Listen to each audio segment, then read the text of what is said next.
Hi everyone, Lee from ESU here, and in this video we're going to show you how to install our 58731 decoder into this Kato GS-4. It's a very interesting locomotive. It's the Southern Pacific post-war black in number 4445, and it's a really neat model. We're going to get it all sound equipped, decoder equipped, and running real smooth for you. So stay tuned, it's coming up next. Alright, we've got everything we need for the Kato GS-4 decoder installation. You'll notice here that we are using our 58731, the LokSound 5 Micro DCC Kato Japan decoder for this model. We also have our 50342 9x16 by 3 millimeter speaker kit, and we have, of course, the GS4. So we're going to go ahead and get everything set up here, and we'll show you the installation. Okay, so now that you have your locomotive out, the one thing you'll want to do to get inside is just simply pull the tender shell straight off of the tender floor. And yours might be locked on. You can grab the trucks a little bit, be very careful though, and then just pull the shell straight up, and it should just come right off. There's no screws or anything, it's just being held on by friction and by a couple of locks. So it should come right off, and you should see the weight. If by some chance the weight goes with the shell, that's okay. You can just pull the weight out and it'll be fine. Just go ahead and pull it out and set it aside. And the weight is locked on with some tabs, but generally these are not holding very strong. So what you can do in most cases is just sort of kind of wiggle on this and it will pop itself loose, and you can just pop it straight up and off. If you do have to, you can get a screwdriver blade or an X-Acto blade in under these tabs and pop them, but generally just kind of pulling on it will get it off. You'll also see that it's keyed. This rectangular part here where there's two holes go over these two pins where the copper strips sit that go up to the motor wires that go up into the locomotive. So this is keyed, so you can only put it on one way. We're going to go ahead and set that aside for now.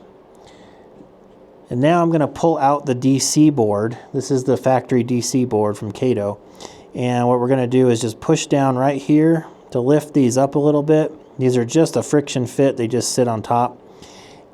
But it allows us then to get under the DC board a little bit and kind of pop it right out. And then we're going to take our decoder, our 58731, and we're going to orient it in this position with the ends of the forks here where it just has the little bit of a trace. If you turn it over, you'll notice that the other side has the trace running the entire distance, and that's for the power pickup that actually touches these 2 points down here in the tender. So we're going to just turn it back over. This is the correct orientation. It's also keyed on the sides so that you can only insert it one way into the tender floor. And then these two ends of the legs here will go underneath the two copper strips. So again, I'm just going to push down to raise those up. I'm going to slide this up underneath and just kind of orient it down in there. Kind of slide it forward, make sure it's all the way forward, and it's all installed. So that's all there is to it. If these copper strips should come out or off the pins, you want to make sure that you orient them in the correct way. So on one end where it contacts these wires, there's a V channel kind of built in. The bottom of the V on the outside touches the wire.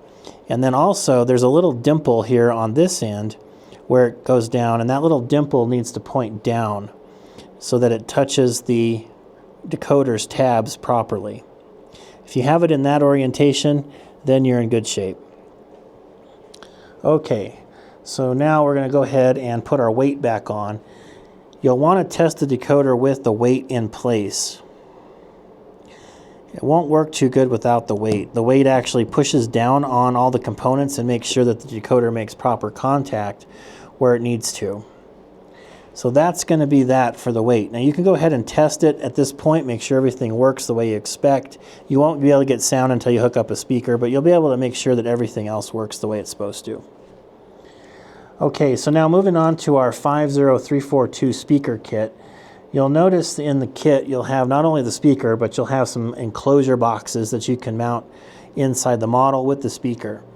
And for this model, in this rear section here, we have determined that this deep one should fit pretty nicely in that rear area. You can always use another one if you want and put it up on top, or however you want to orient it for your model, but we think this one will work really nicely. And one of the things that you'll want to do is fully remove these 4 round pieces of the sprue here, and then use your X-Acto knife to shave those down flat. And this one I've already prepared here. You'll actually see how that is nice and flat on each side. And the speaker is already mounted. Now the speaker in the kit will come with this little white piece of film on there, and so what you'll want to do is just peel that off of the speaker. That'll show the sticky. That'll remove it so that you can see the sticky part, and the sticky will then hold to the speaker just like that and make a nice airtight seal, which is what you'll want for your speaker.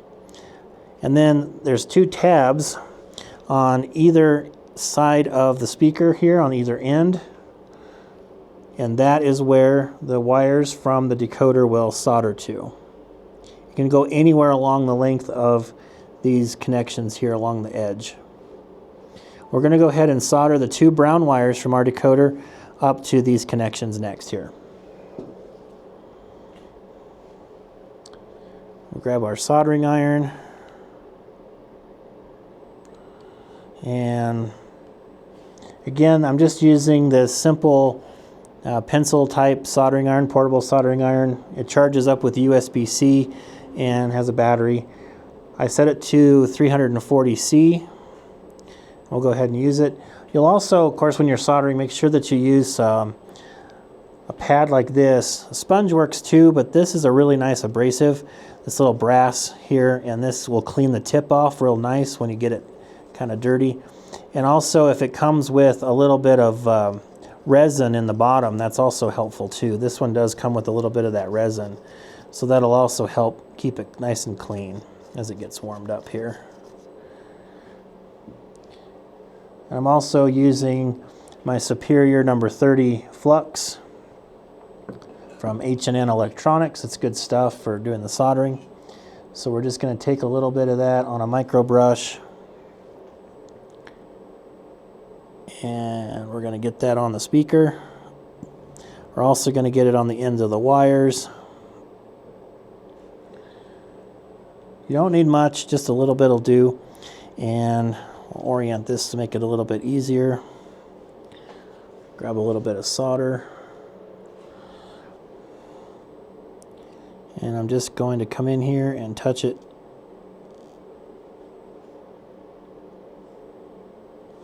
And we're going to come on the other side.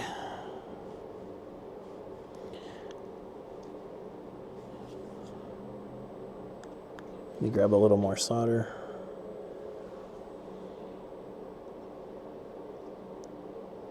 There we go. The biggest key when you're doing the soldering is to make sure that the wire, the bare part of the wire, does not touch the back of the speaker and create a short circuit. You only want the wire to touch the tabs on the speaker itself, and make sure that there's no short circuits, because that will pretty quickly fry the amplifier on the decoder. So once you've got that in place, now we can just kind of fold the wires up. You might want to get a piece of tape or something to stick this all down in there, but you can get it all set. And it should sit something like that. I don't know how well that's going to show up, but you can see that. And then we're just going to take our tender shell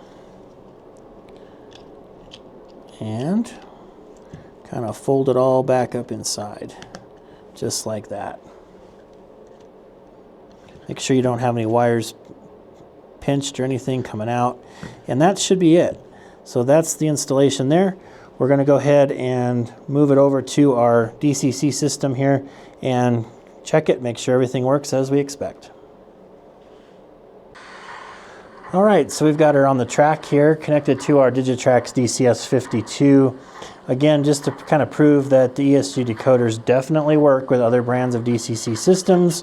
You don't have to have an ESG system, although we highly encourage you to. The ESG systems are far more advanced and have a lot more features and functions, especially when used with an ESG decoder. So you're going to get a lot more from it. But out of the box, the address is going to be at number 3, as always.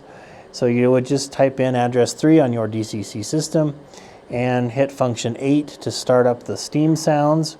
You can, of course, hit the whistle. This sound file is our GS-4 sound file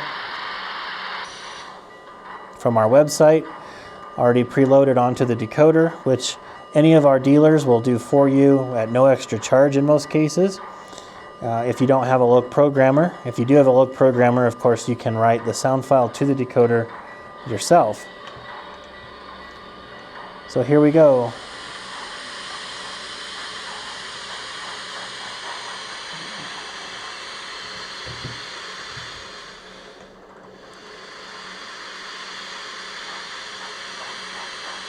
Now the Kato GS-4 does not come with a rear tender light, so you could actually wire one up. The light pipe is in the tender for that, so you can add one if you'd like.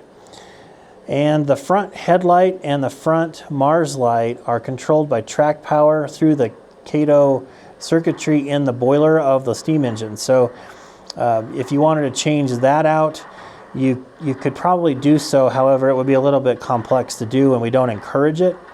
The decoder is only going to come with one extra lighting output, so you do have a headlight and one extra output, so you could get 2 extra lights, but the way this was designed, the lights work off of track power through the Kato system, so we do highly encourage you to just kind of keep it that way.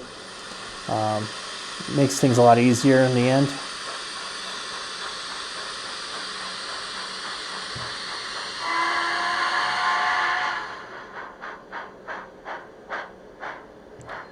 It runs pretty smooth.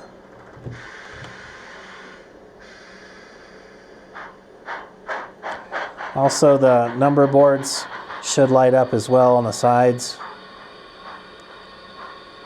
Again, from track power.